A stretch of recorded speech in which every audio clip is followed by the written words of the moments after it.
In the last assignment, we struggled with this problem of taking an image like this and converting it into just pure black and white. What we're going to do now is we're going to have white, black, and then you're going to create with your pencil one mid-tone gray.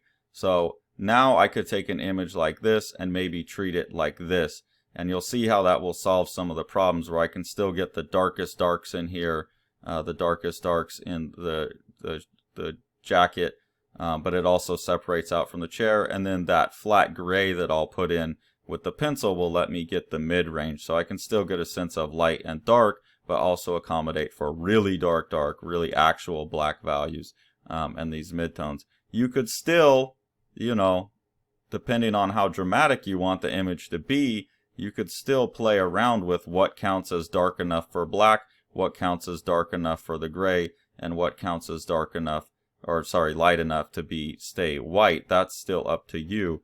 And I would suggest that per object that you're drawing, you play around with multiple variations on that. And then from here, we'll just expand out to a full range of values. But I still want you right now seeing how you can basically block in values as areas of value, as shape, and not have to worry about line anymore. Now, on the last one, I didn't let you use the pencil. You had to go straight to the Sharpie. On this drawing, you can go ahead and sketch it out in pencil first, so you can have a contour drawing of it first very lightly with the 6H. Then I would go in and block in with the pencil pretty much anything that you think is dark enough to count for the mid-grays and the blacks.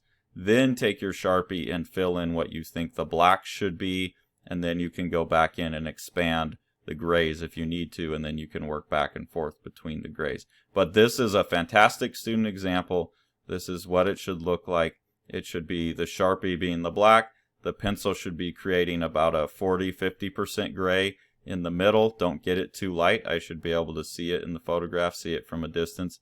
And they should be very flat colors and very sharp distinctions between the values still. No shading here, no going light to dark. That's what we'll deal with next.